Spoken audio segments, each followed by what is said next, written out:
दोस्तों नमस्कार। दोस्तों आज का विषय है कि आप अपनी प्रॉपर्टी के पुराने से पुराने कागज कैसे ढूंढें। इस संबंध में वैसे कई वीडियो बने हुए हैं, मैंने भी बनाए हैं, चैनल पर पड़े हुए हैं, लेकिन आज मैं एक ऐसी ट्रिक बताना चाहता हूं क्योंकि ज्यादातर ऐसे ही लोग हमें मिलते हैं जिनके पास काफी पुरानी कोई एक खतौनी पड़ी हुई है, उसमें उनका या उनके पिताजी का, माताजी का, चाचा जी का, दादाजी का नाम अंकित है, लेकिन वर्तमान में वो नंबर देखते हैं तो मिलता ही नहीं है, ना ही उस नंबर में उनका नाम है। तो आज चर्चा करते हैं कि अगर कोई ऐसी खतौनी या ऐसा डॉक्यूमेंट जिसमें आपके किसी बुजुर्ग का नाम लिखा हुआ है आपको मिल जाता है, तो आप उस डॉक्यूमेंट के आधार पर वर्तमान समय में अपना नाम कैसे खोजेंगे या ये कैसे जानेंगे कि आपका नाम कहां से हट गया या क्यों हट गया। किसी ने फर्जीफिकेशन करके दाखिल खारिज करा लिया, या किसी ने उस जमीन को बेच दिया, या कहीं ऐसा नहीं दूसरा व्यक्ति उस नाम का खड़ा कर दिया गया हो, उसने बैनामा कर दिया हो, या कहीं रेवेन्यू रिकॉर्ड में छूट गई हो वो जमीन, या उसका नंबर बदल गया हो, बाद में नंबर वो खत्म हो गया हो, ऐसा भी हो जाता है, या कोई पट्टा हो वो कैंसिल हो गया हो। तो आज बिल्कुल क्लियर जानेंगे कि अगर आपके पास कोई दस्तावेज है तो उस दस्तावेज को देख करके, माने खतौनी का कोई डॉक्यूमेंट, कोई पुरानी खतौनी पड़ी हुई है, कोई पुरानी नकल आपके पास रखी हुई है, तो उससे आप कैसे क्लियर करेंगे। सबसे पहले आप ये देखें कि उस खतौनी में फसली वर्ष कौन सा लिखा हुआ है। क्योंकि फसली वर्ष लिखा होता है, सबसे प्राइमरी बात यह है कि किसी भी खतौनी में यह जरूर एंट्री होता है कि इसका फसली वर्ष कौन सा है, और फसली वर्ष जितना लिखा हो उसके लास्ट में -7 आप तुरंत कम कर दें। जैसे मान लीजिए लिखा है 1348 1348, तो उसमें -7 आप कम कर दीजिए। तो 1348 से जब आप 7 कम करेंगे तो हो जाएगा 1341, माने 1341, और 13 की जगह 19 मान लें तो 1941 का रिकॉर्ड हो जाएगा। माने वो खतौनी जिस समय बनी थी उस समय का वर्ष 1941 होगा। दूसरा, अगर वो खतौनी हस्त निर्मित है, हाथ से लिखी गई है, तो जिस व्यक्ति ने वो खतौनी बनाई है उस व्यक्ति ने अपने सिग्नेचर किए होंगे और डेट भी डाली होगी। इससे आपको आइडिया मिल जाएगा कि किस ईयर की है। तो आप सबसे पहले ये देखें कि उस वर्ष में आपके घर में उन पूर्वज के अलावा और आपके कौन कौन से उनके उत्तराधिकारी थे, उनकी मृत्यु कब हुई है उन पूर्वज की, उनका मृत्यु प्रमाण पत्र आपने बनवाया है या नहीं बनवाया है तो अब बनवा लें। और उस मृत्यु प्रमाण पत्र के बाद आप एक पाका 11 माने एक उत्तराधिकार का मुकदमा दाखिल करें कि ये जमीन इनकी थी, इनकी मृत्यु हो गई है, अब हमारे नाम इसको दर्ज कर दिया जाए। तो अगर उससे रिलेटेड, या सबसे पहले आप यही देख लें कि इस लैंड से हमारा नाम कब कट गया है, हमारे बुजुर्ग का नाम कब हट गया है। 1941 का अगर रिकॉर्ड है तो प्रति 5 वर्ष में खतौनी बदलती है। उसके 5 वर्ष बाद के लिए आपको एक काम सबसे पहले करना पड़ेगा, आप अपने यहां या तो तहसील चले जाएं। अगर लेटेस्ट मामला है, लगभग 20 वर्षों का रिकॉर्ड, 20 वर्षों तक की पुरानी खतौनी का बस्ता तहसील में रहता है, और तहसील वो एरिया होता है जहां के जुडिक्शन में आपकी एग्रीकल्चरल लैंड आती है।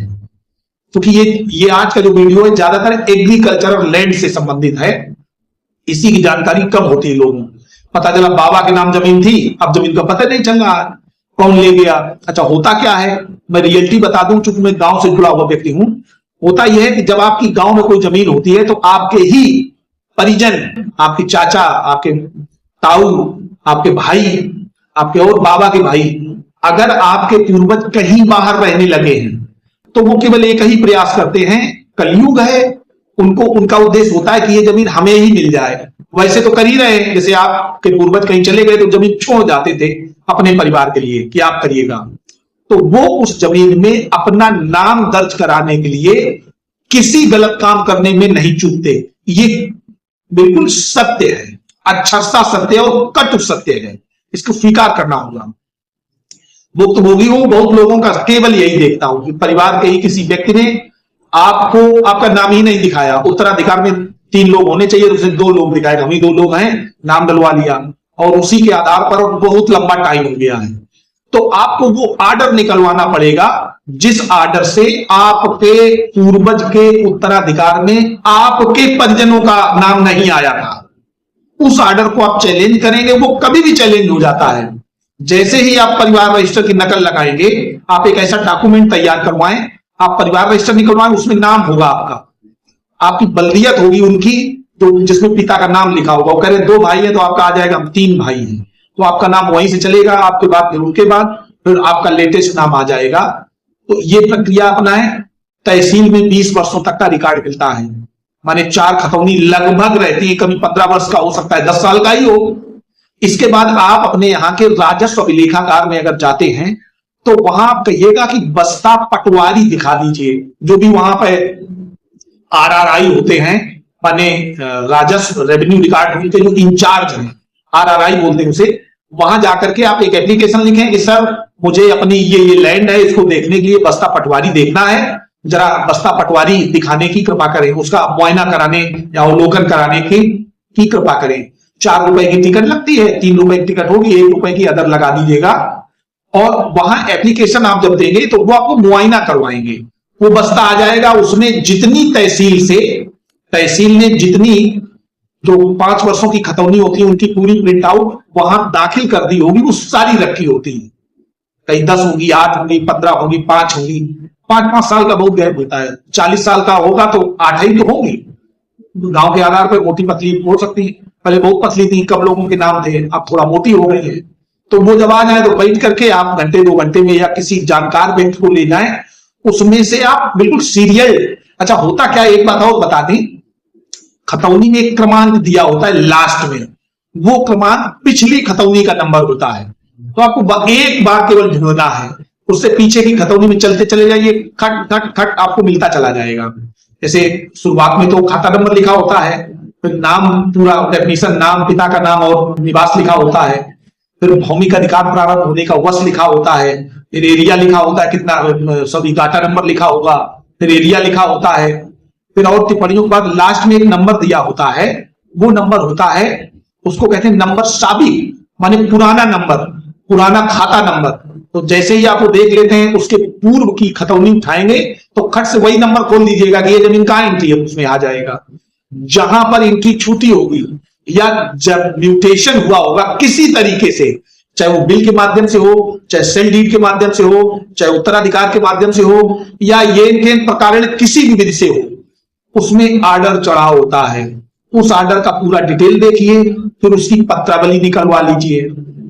कोई भी आर्डर बिना पत्रावली के नहीं बनता, पत्रावली निकलवा लीजिए। पत्रावली नष्ट हो गई है तो आप प्रमाण दीजिए। उस आर्डर को रिकॉल करने का एक प्रार्थना पत्र दीजिएगा। जिस अधिकारी ने वो आर्डर दिया है उससे कहिए कि साहब हमको भी सुन लिया जाए, हमें बिना सुने ये गलत आर्डर हो गया है। तो आर्डर निकाल हो जाएगा, रिस्टोर हो जाएगा और नया आर्डर हो जाएगा। तो ये गांवों में बहुत ज्यादा है और हमें लगता है हिंदुस्तान में बहुत ज्यादा है। इसको दिखवाने में कोई फर्क नहीं, आपके ही परिजन है, अगर उन्होंने कुछ गलत कर दिया है तो उसको सही कराने का दायित्व तो आपका है। अगर आप अपनी जिम्मेदारी से भाग रहे हैं तो दोष किसी का नहीं है। बहुत लोग कहते हैं सिस्टम खराब है, भारतवर्ष खराब है, ये इंडिया है। अरे अपने को भी तो कोसो, ये आप हो। आप अगर अपनी प्रॉपर्टी नहीं बचा पा रहे हैं तो ये आपका दोष है, सिस्टम का दोष नहीं है। सिस्टम तो आज के 1000 साल पहले, 10,000 साल पहले ऐसा ही था। जरा इतिहास उठा के देखिएगा, थोड़ा बहुत चेंजमेंट हो सकता है, यद्यपि आगे टॉपिक बदल जाएगा, उस पर बात नहीं करनी है। लेकिन आप अपनी प्रॉपर्टी की सुरक्षा स्वयं करें, यही प्रॉपर्टी भी चाहती है। तो दोस्तों वीडियो अच्छा लगा हो तो वीडियो को लाइक जरूर करें, और कोई क्वेरी हो तो आप हमें कमेंट्स करें। प्रयास करता हूं अधिक से अधिक कमेंट्स का आपका जवाब दूं। जब समय मिलता है तो देख लेता हूं और देने का प्रयास करूंगा। चैनल पर नए हैं तो चैनल को सब्सक्राइब अवश्य कर लें। धन्यवाद।